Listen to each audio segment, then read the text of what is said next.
Je travaille depuis une dizaine d'années sur la convention de Faro, qui est une convention du Conseil de l'Europe. Le Conseil de l'Europe, c'est pas l'Union européenne, hein, c'est 47 pays. Première institution européenne créée après la Seconde Guerre mondiale pour gérer les conflits et faire face au régime totalitaire, non pas par le rapport de force, mais par l'état de droit, démocratie et droits humains. Et donc, c'est dans ce cadre-là que s'inscrit la Convention de Faro, donc, qui est une convention qui s'appelle cadre. Donc, le Conseil de l'Europe s'est fait des recommandations. Plutôt, on le connaît d'ailleurs pour la Cour européenne des droits de l'homme, hein. On peut avoir, chaque citoyen peut avoir des recours quand il estime que son pays ne respecte pas cette convention. Les autres conventions sont des conventions cadres. Celle-ci, ça veut dire qu'elle donne un cadre dans lequel les États peuvent progresser. Et donc, la Convention de Faro, le nom exact, c'est Convention sur la valeur du patrimoine culturel pour la société.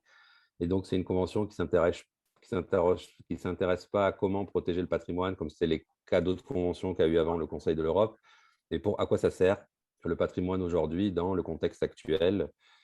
Donc, c'est quand même dans le contexte actuel, je dis, c'est une convention qui a été adoptée en 2005 et qui est le fruit de plusieurs travaux du Conseil de l'Europe. Mais à quoi ça sert pour l'éducation? À quoi ça sert pour l'égalité homme-femme? À quoi ça sert pour la création contemporaine, pour la qualité de vie, pour le développement local, etc., etc. Donc, le patrimoine est posé dedans comme une ressource et ce qui est une ressource qui est gérée dans le cadre de l'état de droit, de la démocratie et des droits humains.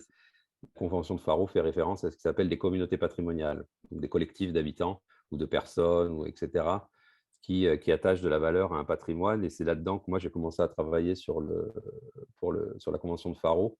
Au début, dans les quartiers nord de Marseille, où une conservatrice du patrimoine s'appuyait sur ces recommandations et sur cette Convention de Faro pour travailler avec les habitants sur leur patrimoine, sur le patrimoine des quartiers nord et qui ne se reconnaissaient pas forcément, on va dire, dans les patrimoines protégés ou alors dans les processus de choix de ce qu'il fallait protéger, de comment il fallait l'interpréter, comment il fallait le désigner.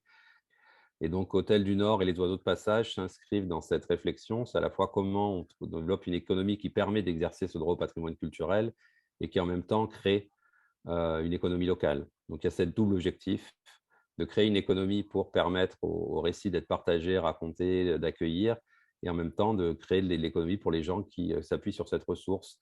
Alors, quand je dis une économie, ça peut être autant pour une association, pour un centre social, pour une entreprise, pour une coopérative, etc. C'est-à-dire c'est une ressource aussi pour exercer son activité.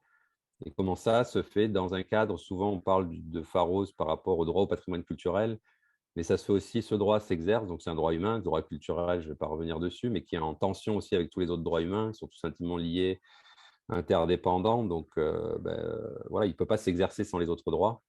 Mais toutes ces tensions qui créent se gèrent dans un cadre qui est démocratique, donc ça veut dire la question du dialogue, et aussi dans un état de droit. Donc la question aussi de la place de l'expertise, des experts, etc., dans ces espaces de dialogue. Et donc nous, on valorise les récits des habitants, on les met en partage et on essaye de créer une économie pour ça. Donc d'abord dans les quartiers nord de Marseille avec Hôtel du Nord, et puis les oiseaux de passage, c'est une extension, parce qu'aujourd'hui, il y a à peu près 80 communautés sur les oiseaux de passage qui ont des histoires similaires à Hôtel du Nord et qui cherchent aussi un cadre d'exercice de leur activité. Moi, je suis devenu expert auprès du Conseil de l'Europe, ce qu'ils appellent expert, hein, c'est le terme qu'ils utilisent sur l'application de la Convention de Faro en 2013, quand ils sont venus voir ce qui se passait à Marseille et aussi à Venise où j'étais. Et je travaille aussi sur la question de Faro. Donc, j'étais amené à rencontrer plusieurs initiatives dans ces 47 pays. Aujourd'hui, c'est un réseau qui a une trentaine d'initiatives. Et pourquoi ces personnes prennent la Convention de Faro comme cadre? Déjà, c'est des personnes qui souvent faisaient du Faro sans connaître cette convention. Donc, c'est des gens qui travaillaient, alors on peut appeler ça les communs, la transition, aussi des collectifs d'habitants qui résistent à des projets, je pense, dans les pays de l'Est, de spéculation foncière, etc. Donc, des gens qui faisaient déjà du Faro sans Faro. Donc, pourquoi ils ont eu besoin d'aller chercher une convention de ce type-là? Et je préciserai aussi, c'est des fois aussi des personnes, pour la moitié, qui travaillent déjà avec la convention UNESCO. Donc, pourquoi aller chercher encore une convention internationale théorique qui ne crée pas de droit immédiat, qui n'apporte pas d'argent, parce que ce n'est pas un label, et qui n'est pas justement quelque chose aussi de symbolique, comme pourrait être une labellisation UNESCO, etc. Donc, pourquoi est-ce ils vont chercher cette convention? Elle crée un cadre politique, justement, de dire si jamais c'est plus l'État seul qui décide de ce qui fait patrimoine, de son interprétation, de sa désignation, donc on sort de la logique aussi d'État-nation, hein, dont le patrimoine est l'un des éléments. À partir de là, qu'on commence à reconnaître la diversité des interprétations, qui est un élément clé dans la Convention de Faro, qu'on reconnaît le patrimoine comme un droit, et non, on sort aussi des logiques de participation, d'accès au public, etc. Donc, si ça devient un droit, et bien aussi on reconnaît des récits, on intègre des récits dissonants peut-être, qui vont rentrer en conflit entre eux, qui vont, je pense notamment à tous ceux qui travaillent sur les patrimoines qui sont liés au régime totalitaire, ceux qui sont liés aussi à tout ce qui est la question de l'esclavagisme, ceux qui sont liés aussi à des questions de développement économique. Et bien forcément, ça va créer il va falloir que chacun bouge, autant la société civile, les institutions, les élus, et il faut un cadre pour ça. Il faut des limites. Par exemple, pour avoir travaillé sur le patrimoine fasciste italien à Forlì, quand on commence à ouvrir le débat sur la diversité des interprétations, c'est important qu'il y ait un cadre qui dise que ça se fait dans le cadre de l'état de droit, de la démocratie et surtout des droits humains. C'est-à-dire qu'on ne peut pas reconnaître un patrimoine qui va à l'encontre d'autres droits. Par contre, on va créer un espace de dialogue. Et Faro, je pense qu'il permet un peu ce niveau-là, c'est-à-dire au bout d'un moment, sur des initiatives comme Hôtel du Nord, qui pourraient être des initiatives coopératives, d'économie sociale et solidaire, etc., à un bout d'un moment, on va voir les institutions patrimoniales et pas que, de l'urbanisme, du développement économique, etc., et on va voir les élus et on va dire on veut coopérer avec vous, mais pour faire évoluer la façon dont sont menées les politiques publiques patrimoniales. Et donc, c'est pour ça que je pense, c'est un processus qui relève beaucoup de la recherche-action. La convention de Faro, ce n'est pas un cadre qui donne des recettes, il donne justement un cadre. Et derrière, voilà, accepter des récits dissonants, accepter que le patrimoine devienne une ressource, ça pose des questions d'usage, ça pose des questions aussi de, voilà, quand il est utilisé économiquement, comment on fait aussi pour que ça va avoir un impact forcément sur son interprétation, ça va le transformer, etc. Donc, nous, il y a 3 axes après qu'on a identifiés sur lesquels on travaille, parce que la convention de Faro parle de beaucoup de choses. Alors, quand je dis nous, c'est le réseau européen de la Convention de Faro, hein. Il y a 3 axes qui tiennent depuis 2013. Le premier, c'est le respect de la diversité des interprétations, ce que nous, on appelle les narratifs. Voilà, quand on commence à travailler sur des récits, alors pas que dissonants, hein, mais qui sont différents, qui sont minoritaires, qui sont invisibles, etc., et comment on leur laisse une place et comment justement on les met en débat. Le deuxième, c'est la question de la coopération. Comment on n'est plus dans des logiques de participation, ce qui est souvent le cas dans le patrimoine. On ne va pas associer les gens à la désignation, l'interprétation et la valorisation du patrimoine, mais on va donner accès à des publics, on va être dans des logiques de public, dans des logiques d'offres, etc. Si on rentre dans une logique de coopération où les communautés patrimoniales vont être associées au processus de désignation, d'interprétation, etc., là aussi, ça pose des questions. Ce n'est pas simple, surtout pour des gens qui ont été souvent amenés à exercer leur métier comme les conservateurs de façon assez corporatiste, on va dire, hein, que ce soit les commissions qui décident, etc. Si on ouvre aux élus, si on ouvre aux habitants, ça vous demande aussi d'expérimenter. Et le troisième, c'est les nouveaux modèles économiques. Si on sort d'un bien qui est un bien inaliénable et qu'on rentre sur des logiques peut-être aussi comme tout ce qui se fait autour des Creative Commons aujourd'hui, des nouveaux questions de droit, d'usage, etc., là aussi, ça pose des questions sur quelque chose qui est quand même un patrimoine commun et comment des groupes peuvent l'utiliser. Donc ça, c'est un peu les 3 axes de recherche, la diversité des interprétations, les nouveaux modèles économiques et la coopération entre les institutions et la société civile, on va dire. Donc Faro donne un cadre pour essayer d'avancer là-dessus et surtout permet d'être en relation avec d'autres qui le font aussi, qui ont les mêmes réflexions. C'est pour ça qu'on dit souvent que c'est un réseau qui n'amène ni gloire, ni argent, ni pouvoir, mais c'est plutôt un espace de discussion politique sur des gens qui essayent d'expérimenter l'application de cette convention. Ça, c'est assez nouveau, mais c'est vrai qu'au début, le réseau Faro, par exemple, c'était beaucoup… Alors, à Marseille, c'est une coopérative d'habitants. À Novi Sad, c'est un collectif d'habitants qui résistait à un projet de spéculation immobilière. En Roumanie, c'est un projet qui est porté dans un village, dans un noyau villageois qui était en pleine reconversion parce que les Saxons étaient partis et c'était les Roms qui venaient habiter dans ce village-là. Donc, on voit qu'on est aussi dans des situations un peu de changement et que c'est la société civile qui disait c'est sur cette convention qu'on veut s'appuyer. Aujourd'hui, les institutions aussi s'en saisissent, disent on veut avancer avec cet outil-là. Et je pense qu'on avait identifié 3 crises en 2013 quand on avait fait le premier forum sur la Convention de Faro à Marseille dans les quartiers nord, mais qui touchait déjà les institutions. C'était la crise du modèle politique, une défiance entre les institutions et la société civile qui est toujours d'actualité, je pense, c'est pas qu'en France, hein, en Europe. Et une vraie défiance des 2 côtés, hein. L'institution ne fait pas confiance à la société civile et réciproquement. Il y a besoin de nouveaux modèles économiques avec la question du changement climatique. Et puis après, il y a la question de ce qu'on peut appeler diversité culturelle aussi, voilà, de comment aussi, avec de plus en plus de mobilité, et on le voit avec, que ce soit avec les guerres ou le changement climatique, il va y avoir aussi de plus en plus de mobilité, comment on arrive à ce que les communautés, elles intègrent des personnes qui arrivent, les personnes qui sont là, etc., dans toute la question des récits. Et donc, je pense que ça, peut-être que les institutions prennent de plus en plus la mesure de ces défis et les intègrent et pensent que le patrimoine peut être ressource sur ces 3 chantiers, quoi. Hôtel du Nord, très concrètement, c'est à la fois une marque qui dit que c'est fait par et pour les habitants. Donc, c'est un réseau, il y a une 60aine de chambres d'hôtes, il y a des gîtes, il y a des résidences pour artistes, il y a des balades urbaines, il y a des ventes de produits locaux, savons, cartes postales, etc. C'est une plateforme Internet où on peut trouver ces offres-là. Et c'est une école des autres pour accompagner les habitants à la fois à développer de l'activité économique, mais aussi à la comprendre. C'est-à-dire quand il y a des choix de développement économique, être capable de rentrer dans le débat, d'y participer, d'être acteur. Donc, c'est les trois fonctionner, je dis ensemble, puisqu'on a perdu le côté service public avec le départ à la retraite de cette conservatrice qui n'a pas été remplacée. Actuellement, il y a le musée d'histoire de Marseille qui a envie de reprendre cette histoire-là, de développer lui-même un service public patrimonial. Donc, on coopère avec lui. Et sur la dimension commission patrimoine, ça s'était arrêté. On va voir avec la nouvelle mairie de Marseille si ça reprendra cet espace. En gros, où on associe les communautés patrimoniales au choix d'urbanisme, etc. Donc, on voit l'histoire du cadre dont on parlait au début. La Convention de Faro a été un cadre dans le champ économique, a été un cadre dans le champ politique, a été un cadre dans le champ des politiques publiques. Si Hôtel du Nord, derrière, a monté les oiseaux de passage, c'est de se rendre compte que dans le dispositif touristique tel qu'il est monté aujourd'hui avec la taxe de séjour, les plateformes de réservation en ligne, les standards, le code du tourisme, etc., en fait, ne donne pas de marge de manœuvre pour nous pour exercer les droits culturels. Ça veut dire qu'ils fonctionnent sur des standards, des logiques, des systèmes fiscaux, etc. On a essayé pendant un moment d'exercer, nous, de l'hospitalité, d'accueillir dans ce cadre-là. Et par exemple, ils séparent, pour donner un exemple très concret, ils séparent les gens qui sont en vacances, les touristes, ou les gens qui viennent pour une foire, etc., de ce qu'il appelle les autres voyageurs, qui sont les saisonniers, les aidants qui accompagnent à l'hôpital Nord, les jeunes en service civique, etc. Alors que nous, on accueille toutes les personnes de passage dans les quartiers nord de Marseille. Et si on va sur une plateforme, par exemple un aidant, on ne fera pas payer le même prix, la durée sera plus longue, les services ne sont pas les mêmes, on va adapter. Ce n'est pas possible aujourd'hui avec un site d'un office du tourisme, par exemple, de présenter cette hospitalité à des personnes différentes.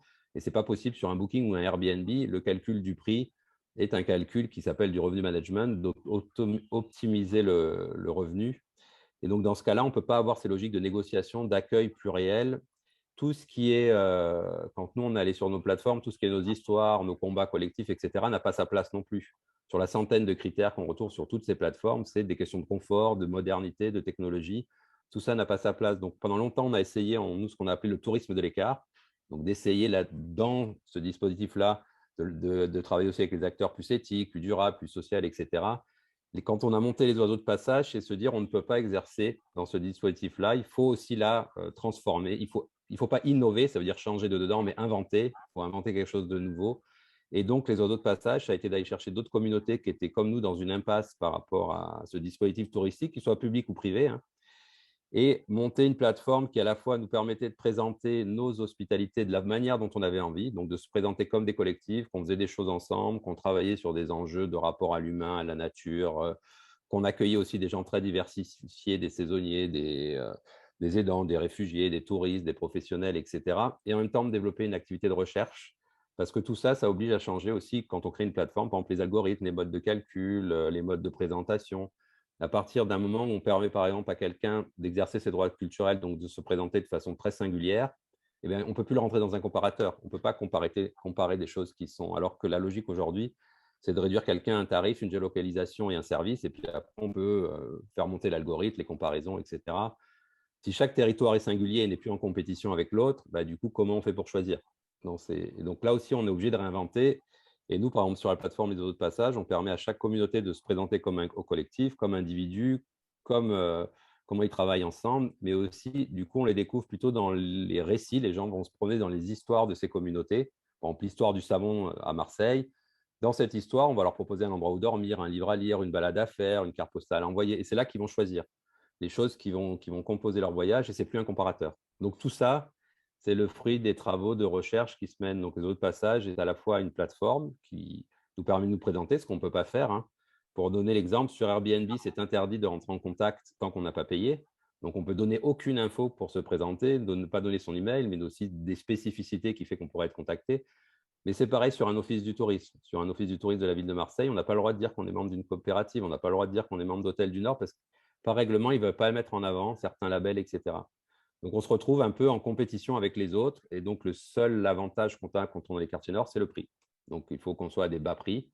Sinon, ben, voilà, par rapport à quelqu'un qui est bien géolocalisé en centre-ville et qui, du coup, va aussi recevoir plus et sera plus noté, etc. etc. Donc, c'est comment on sort de ce dispositif touristique, on en invente un autre.